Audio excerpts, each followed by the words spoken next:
నమస్కారం city news కి స్వాగతం. మున్సిపల్ చైర్పర్సన్ తాడిపోయిన రాధిక పట్టణ 6వ వార్డు నందు పర్యటించారు. వార్డులోని సైడ్ డ్రైన్లను ఆమె పరిశీలించారు. కలవల్లోని వ్యర్థాలను షీల్డ్ను పురపాలక సంఘ సిబ్బందిచే తొలగింపచేశారు. ఈ సందర్భంగా ఆమె మాట్లాడుతూ వార్డు నందు డ్రైనేజీ వ్యవస్థ అస్తవ్యస్తంగా ఉందని, త్వరలోనే ఆ సమస్యను పరిష్కరించడం జరుగుతుందని తెలిపారు. అదేవిధంగా గృహ యజమానులు వారి యొక్క ఇళ్ల ముందు సైడ్ డ్రైన్లు మూసివేసే విధంగా మెట్ల నిర్మాణం చేపట్టవద్దని ఆమె సూచించారు. కార్యక్రమంలో కౌన్సిలర్ కొర్రపాటి లక్ష్మి, వైసీపీ నాయకులు తాడిపోయిన రమేష్, కుర్రా శ్రీను, శానిటరీ సిబ్బంది తదితరులు పాల్గొన్నారు.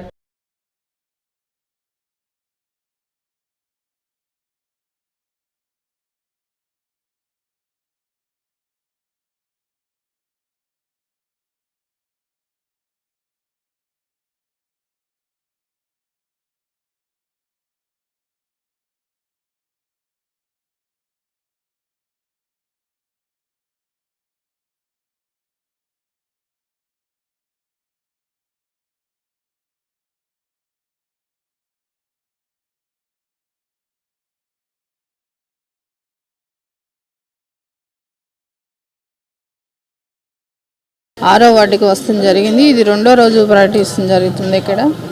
అలానే కొత్త హౌస్ వేయటాన ఆ ఇసుకంతా ఈ కాలువలోకి పోటాన కాలువ వాటర్ ఆగిపోవటం జరిగింది. అలానే ప్రజలు కూడా కవర్లు, బాటిల్స్ ఇలాంటివి వేయకుండా నిర్వహిస్తారని కోరుకుంటూ, అలానే తెనాలి సుందరంగా దిద్దుకోవాలనేది మా ఆశయం కూడా. అలానే ప్రజలందరూ సహకరిస్తారని, అలానే ఖాళీ స్థలాలు ఉన్న వాళ్ళు చెట్లు బాగా పిచ్చి మొక్కలు ఇలా మెలుస్తుంది జరిగింది. అవి వెంటనే దాని మీద మీరు అది తొలగించాలని కోరుకుంటూ, లేదంటే మేము తొలగించి దాన్ని యాక్షన్ తీసుకోవాల్సి వస్తుంది. ఈరోజు 6వ వార్డులో రెండో రోజు పర్యటన చేయడం జరిగింది. చైర్మన్ గారు, మున్సిపల్ వర్కర్స్ అందరూ వచ్చారు. కాకపోతే కాలువల్లో కొంచెం ఇళ్ళు కట్టడం ఎక్కువ అవ్వటం వల్ల వాటి ఇసుకలు అవన్నీ ఆగిపోయి కాలువలు బాగా పారుదల నిలిచిపోయింది. అవన్నీ చేయడానికి కొంచెం ఎక్కువ టైం పడుతుంది. వార్డులో కొన్ని సమస్యలు ఉన్నాయి, అవి కూడా చూపించి రోడ్డు కొంచెం మా గంటవారి వీధిలో కొంచెం రోడ్డు ఆగిపోయింది. అది కవిరాజా పార్కు రోడ్డు. ఆ కవిరాజా పార్కులో కూడా కొన్ని సమస్యలు ఉన్నాయి. అన్నీ చైర్మన్ గారి దృష్టికి తీసుకెళ్ళి ఈరోజు ప్రతిరోజు కూడా ఇదే నిరంతరం కూడా ఇబ్బంది ఏంటంటే ఈ డ్రైన్స్ మీద ఈ బండలు వేయటం వలన సిల్ట్ బాగా ఏర్పడి, ఆ సిల్ట్ వలన వాటర్ ఫ్లో అవ్వడం వలన ఈ దోమలు గేమలు వస్తున్నాయి. దాన్ని కూడా వెంటనే అన్ని రోడ్లలో కూడా ఏమన్నా ఇబ్బందిగా ఉంటే రోడ్డు అటు తొలగించి బండల్ని ఈ సిల్ట్ తీయడం జరుగుతుంది. సిల్ట్ తీయడం చాలా కాలమైనది ఉంది. వాటిలో సిల్ట్ తీయడం వలన దానివల్ల ఈ వాటర్ ఫ్లో అవ్వట్లేదు. రాబోయే రోజుల్లో ఈ వాటర్ అంతా క్లియర్గా అయ్యేట్టుగానే అన్నీ క్లియర్ చేసి సిల్ట్ మొత్తం తీపిస్తాము. అలానే కొన్ని ఖాళీ స్థలాలు ఉన్నాయి, ఖాళీ స్థలాల్లో పిచ్చి మొక్కలు అవి ఉండటం జరుగుతుంది. స్థలం గల వాళ్ళకి స్థానిక సబ్ కలెక్టర్ కార్యాలయంలో ఎలక్ట్రానిక్ ఓటింగ్ యంత్రాల అవగాహన కేంద్రం ఏర్పాటు చేశారు. తెనాలి మండలం రూరల్ పరిధిలో ప్రతి పోలింగ్ స్టేషన్ నందు ఈవీఎంలపై ఓటర్లకు అవగాహన కల్పిస్తున్నట్లు సహాయ గణాంకాధికారి బండారు వాసుబాబు తెలిపారు. ఈ కార్యక్రమంలో ఎంఈఓ వి జయంత్ బాబు, 1 town head constable K Sambasivarao తదితరులు ఉన్నారు.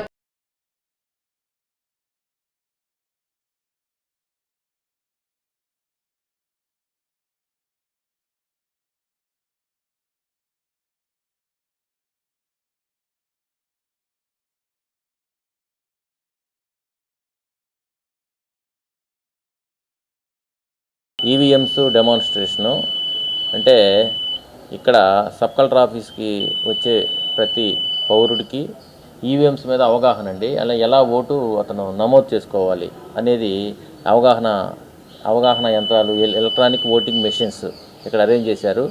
ఇదేమన్నా కంట్రోల్ యూనిట్ అండి. This is control unit, this is ballot unit. అదేవిధంగా VVPAT, voter verified paper audit trial అనేది ఉంటుందండి. ఇదేమన్నా అండర్ కంట్రోల్ ఆఫ్ పోలింగ్ ఆఫీసర్లో కంట్రోల్లో ఉంటుందండి. ఇది మీరు దీంట్లోంచి బ్యాలెట్ ఇస్తారు సార్, బ్యాలెట్ ఇస్తారు. బ్యాలెట్ ఇచ్చినప్పుడు ఇక్కడ బిజీ ల్యాంప్ వెలుగుతుంది. పోలింగ్ స్టేషన్లో ఉన్నటువంటి ఈ కంట్రోల్ యూనిట్ బ్యాలెట్ ఇచ్చినప్పుడు అతనికి బిజీ ల్యాంప్ వెలుగుతుంది. ఇది సీక్రెట్ కంపార్ట్మెంట్లో ఉంటుంది సార్ ఈ ballot unit as well as VVPAT. ఇక్కడ రెడీ ల్యాంప్ వెలుగుతుంది. మేము ఎప్పుడైతే బ్యాలెట్ ఇచ్చామో రెడీ ల్యాంప్ వెళ్ళగానే ప్రజెంట్ 16 క్యాండిడేట్స్ అండి, అంటే ఇంక్లూడింగ్ నోటా కంటెస్ట్ చేశారు. ఆ ఎదురుగా ఏ సీరియల్ నెంబరు, పేరు, సింబల్ ఉంటుంది సార్. ఎదురుగా నీలిరంగు బటన్ ఉంటుంది. మనకి ఏ సింబలు, పేరు నచ్చితే ఆ సింబల్ ఎదురుగా నీలిరంగు బటన్ ఉంటుంది సార్. ఆ బటన్ని ప్రెస్ చేయాలి. ప్రెస్ చేసిన వెంటనే దాని ఎదురుగా రెడ్ ల్యాంప్ వెలుగుతుంది. వెలిగిన తర్వాత మనం ఏ గుర్తుకైతే మన ఓటుని నమోదు చేసుకున్నాము, నీలిరంగు బటన్ ప్రెస్ చేసాము, ఇక్కడ మనకి వీవీప్యాడ్లో ఆ యొక్క సింబలు, ఆ పేరు, సీరియల్ నెంబరు 7 సెకండ్స్ ప్రింట్ వచ్చేసి విజిబుల్ అవుతుంది, మనకు కనపడుతుంది. అర్థం లేకుండా, మిర్రర్ లేకుండా కనపడుతుంది. 7 సెకండ్ల పాటు ఉంటుంది. విద్యుత్ ఛార్జీల పెంపుకు నిరసనగా చెంచుపేటలోని విద్యుత్ కార్యాలయానికి బీజేపీ నాయకులు తాళాలు వేసి నిరసన తెలిపారు. సిబ్బందిని బయటకు పంపి కార్యాలయానికి తాళాలు వేసి నిరసన తెలిపారు. అనంతరం అధికారులకు వినతి పత్రం అందజేశారు. విద్యుత్ ఛార్జీలను పెంచి పేద ప్రజలు నడ్డి విరుస్తున్నారని, విద్యుత్ ఛార్జీలను వెంటనే తగ్గించాలని డిమాండ్ చేశారు. కార్యక్రమంలో బీజేపీ రాష్ట్ర అధికార ప్రతినిధి పాటిబండ్ల రామకృష్ణ, బీజేపీ శ్రేణులు పాల్గొన్నారు.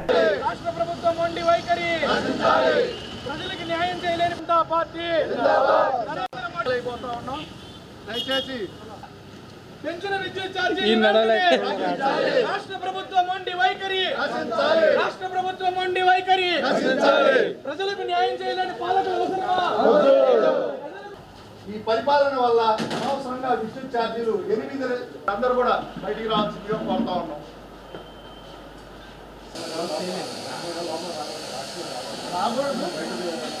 లేదు, మీరు పైకి చెప్పండి సార్, పైకి చెప్పండి ఇలా జరిగింది కాదు సార్. మీరు సార్ అన్ని కరెక్ట్గా జరుగుతూ ఉంటే మీరు చేయాలి కూడా మా ట్యాక్స్ నుంచి వస్తున్నాయి. మీకు తెలుసు, మాకు తెలుసు కాబట్టే మేము ఇక్కడికి వచ్చాం. మీరు నాణ్యమైన విద్యుత్ ఇట్లా పవర్ కట్ ఉంటుంది. దయచేసి అందరూ సహకరించవలసిందిగా కోరుతా ఉన్నాం. మీరు ప్రజల కోసమే కదా మేము అడుగుతాంది మిమ్మల్ని.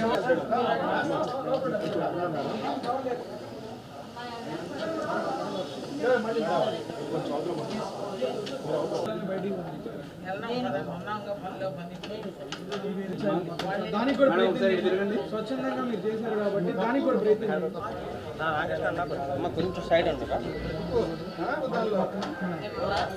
ఏదైతే ఈ రాష్ట్ర ముఖ్యమంత్రి జగన్మోహన్ రెడ్డి గారు తన చేతగాని తనంతో, అసమర్థ పరిపాలనతో ఈ రాష్ట్రంలో 8 సార్లు విద్యుత్ ఛార్జీలు పెంచాడు. పేద ప్రజలు ఎవరైతే కనీసం 100 రూపాయల లోపు విద్యుత్ కట్టేవాళ్ళు, వాళ్ళు కూడా ఈరోజు దాదాపుగా 1000 రూపాయలు కట్టాల్సిన పరిస్థితి వస్తూ ఉంది.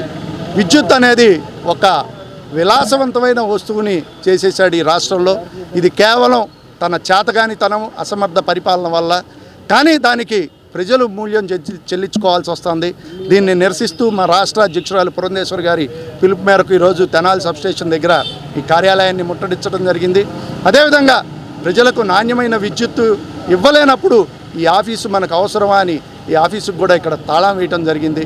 కాబట్టి ఇప్పటికైనా ఈ రాష్ట్ర ముఖ్యమంత్రి తన ముద్రనిద్ర వీడి ప్రజలకు ఉపయోగపడే చర్యలు చేయాలని, ఏదైతే విద్యుత్తులో అనేక రకాల ఛార్జీల పేర్లతో ఛార్జీలు పెంచి ప్రజలను ఇబ్బంది పెడతా ఉన్నాడో అవన్నీ కూడా వెంటనే తగ్గించాలని డిమాండ్ చేస్తూ ఈరోజు ధర్నా కార్యక్రమం చేపట్టారు. స్థానిక బురిపాలెం రోడ్లోని వెస్ట్బెరీ పాఠశాలలో 13వ వార్షికోత్సవ వేడుకలు ఘనంగా జరిగాయి. ఈ కార్యక్రమానికి ముఖ్య అతిథిగా Vijayawada CBSE regional officer Shekhar Chandra విచ్చేశారు. ఈ కార్యక్రమం గురించి శేఖర్ చంద్ర మాట్లాడుతూ, తెనాలిలో వెస్ట్బెరీ పాఠశాల సిబిఎస్ఈ విద్యా విధానాలను పటిష్టంగా అమలు పరుస్తుందని, పిల్లలు నేటి రోజుల్లో జరుగుతున్న పరిణామాలు గమనించుకుంటూ గుడ్ టచ్, బ్యాడ్ టచ్ గురించి తెలుసుకోవాలని, పిల్లల పట్ల తల్లిదండ్రులు నిర్వర్తించాల్సిన బాధ్యత గురించి మాట్లాడారు. ఈ కార్యక్రమం గురించి పాఠశాల జేఎండి ప్రసన్నాంజనేయులు మాట్లాడుతూ, పాఠశాల అనేది విద్యార్థులు, తల్లిదండ్రులు, అధ్యాపక బృందం వారి సమన్వయంతోనే సాధ్యమని, అంతేకాని ఏ ఒక్కరితోనే అది సాధ్యం కాదని అన్నారు. పిల్లల పట్ల తల్లిదండ్రులు నిర్వర్తించాల్సిన బాధ్యత గురించి వివరించారు. రాబోయే కాలంలో ఏఐ టెక్నాలజీ ఎలాంటి మార్పులు చేస్తుందో చెబుతూ, అది విద్యా వ్యవస్థలో ఎటువంటి మార్పులు సృష్టిస్తుందో తెలిపారు.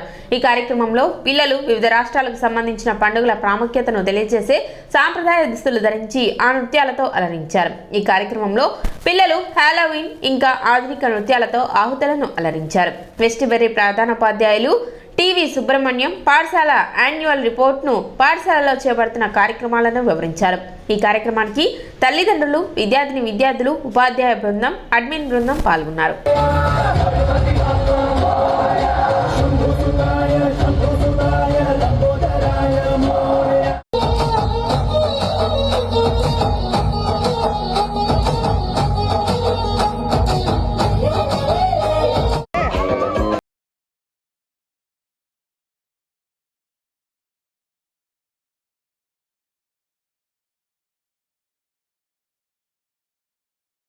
లైబ్రరీ స్కూల్ తెనాలి 13వ founders day 13th founders day సెలబ్రేషన్స్లో భాగంగా మనం ఇక్కడ 13th యాన్యువల్ డే సెలబ్రేషన్స్ జరుపుకుంటున్నాము. ఫౌండర్స్ డే 13వ ఫౌండర్స్ డే కార్యక్రమంలో మేము కేవలం డ్యాన్సులనే కాకుండా ఒక థీమ్ లాగా ఎంచుకుని ఒక జర్నీ లాగా మేము కార్యక్రమాన్ని రూపొందించుకున్నాం.